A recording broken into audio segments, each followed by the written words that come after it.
Literally, no one asked me to make this video, so I decided, why not? Today, we're talking about the F word, feminism. Nothing clears a room quite as quickly as a resolute declaration of feminism. But in my opinion, feminism is needed now more than ever. And if you've been anywhere on the internet, especially on TikTok, you've probably seen the hashtag 97%. And essentially, what that hashtag is highlighting is how frequently women are sexually harassed. 97% of women, according to this study, answered and said that they had experienced some sort of sexual harassment in their lifetimes, and they didn't even ask about sexual harassment at work. So I'm sure that number is even higher than 97%. And while I'm completely disgusted by that statistic, I am so proud of Gen Z and all of the youth, the people responsible for bringing the topic of sexual harassment to the surface. I think it happens so often that we just don't even talk about it anymore. So thank you so much to the younger people and even the older people who are speaking out against these sorts of injustices. So feminism, it's really important to establish what the hell feminism is. There's a lot of people going around saying, oh, feminism means something different to everybody. And I think that's completely destructive. If we do not have a common definition of feminism, then all we have are these little groups out there doing their own thing, fighting against each other instead of working together in unison. So language is really important, and we're going to talk about the definition.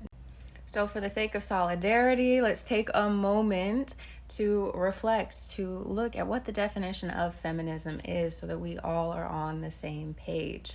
I love Bell Hooks. She's a Black feminist. She wrote a book called Feminism Is for Everybody. And in her book, she uses a definition that makes a whole lot of sense. Listen, it says, feminism is a movement to end sexism, sexist exploitation, and oppression.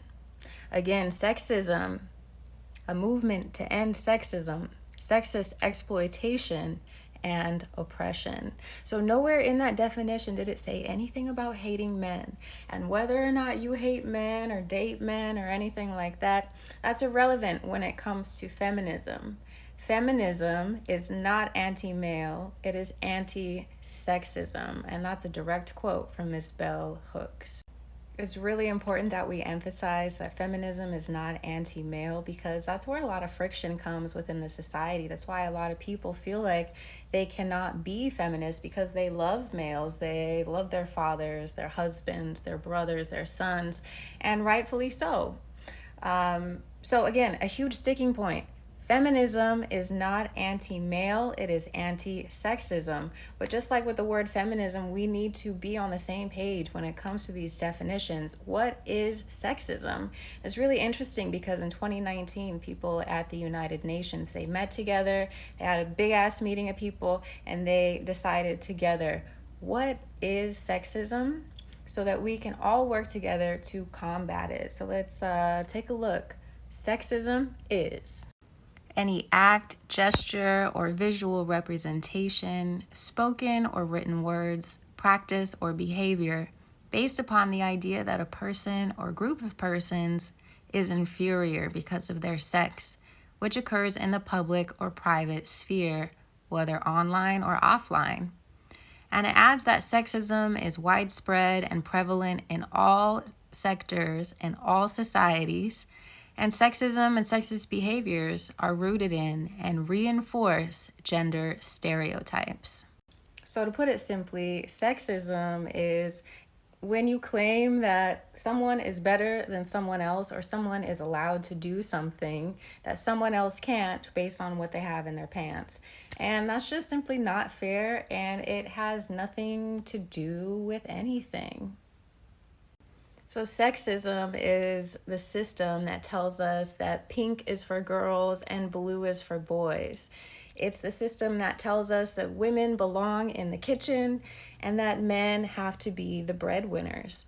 Sexism, there's so many examples of it in our day-to-day life that we might not even recognize them on a surface level. It could take some digging to actually realize, hey, this thing that I'm doing or being asked to do is a symptom of sexist thought and sexist behaviors. If you ever heard the phrase, boys will be boys, that is absolutely a sexist remark. And the problem of sexism is pervasive in our society, so much so that we have so many people of all genders who feel like they do not have a place in this world, who feel like they don't fit in our society. Sexism doesn't allow people to be themselves. Now, it's really easy to see how sexism and patriarchy can negatively impact women because, hello, we have the 97% survey, and we have so many other statistics that communicate this to us. But patriarchy and sexism is bad for everybody, even the males that it often places in positions of power and dominance. You know, if you take a look at many different families within patriarchal societies, we are telling boys all the time that they can't feel their own emotions. You know, that they have to suck it up and act like a man and stuff down their emotions to the point where, you know, are we even surprised that male aggression is rising? If they aren't given the tools or even the validation to believe that their emotions are important and dealing with these emotions are important, of course it's going to come out. I want to make it very clear that I am not making excuses for male and male behavior, especially as it relates to sexual harassment and the like. What I am saying, though, is that our society is a breeding ground for more anger, more aggression, more abuse, due to the ways that we are not allowing men to express themselves and still be considered a man. These patriarchal stereotypes of who we have to be are negatively impacting our collective unconscious, and that is causing people to behave in these erratic and extreme ways. All of this can be done away with if we choose to adopt mindsets that are devoid of sexism. It's going to take some time, but we can do it. So you might be wondering, where did sexism start? What happened? And sexism is a direct result of patriarchy, a system that prioritizes males and male dominance and essentially allows for males to maintain that dominance through violence and violent behaviors. We see this all the time. For example, hashtag 97%. Although 97% of women taking that survey stated that they had been sexually harassed at some point in their lives, they weren't taken seriously. These men are still being protected, and there are even people in the comments victim blaming and saying, well, hey, what were you wearing? What were you doing? How late were you out? Blah, blah, blah, blah, blah. Okay, so patriarchy is a system we've been living in for the past 8,000 to 12,000 years, and that seems like a really long time, but we can change it. Now, these changes are not going to happen overnight, but if we each take on the responsibility of checking ourselves for any instances of patriarchal beliefs, sexist beliefs and behaviors, we can slowly, one person at a time, make this society better through our own examples. If you are a parent, check yourself. How are you parenting your children? Are you telling them that they can't be included in certain things because of their reproductive anatomy? And if you don't have children, are you telling your brothers, sisters, cousins, friends, anybody, are you telling them that they can't be who they are because of what they have in their pants?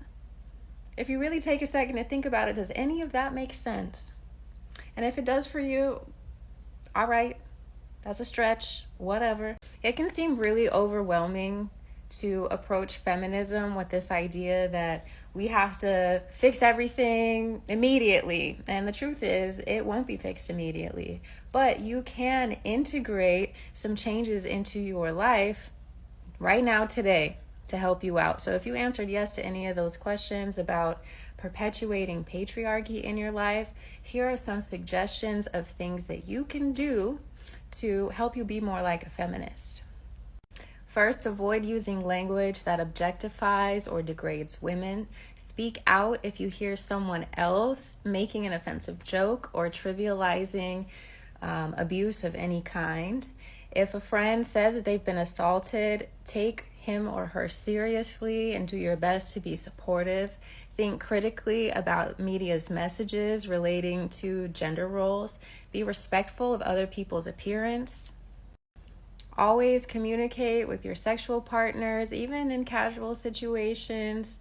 Define your own manhood, your own womanhood, and get involved. Get involved in your communities, get involved with your friends, your colleges, your churches, whatever, to help spread the word that feminism is not anti-male, it is anti-sexism.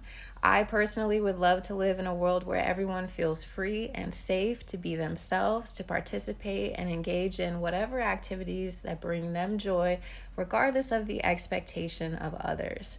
And if you think that sort of world would be one worth creating, cultivating, let's extend these kindnesses, this respect, this basic human respect to those around us. Thanks for listening. I hope you learned something. Love you.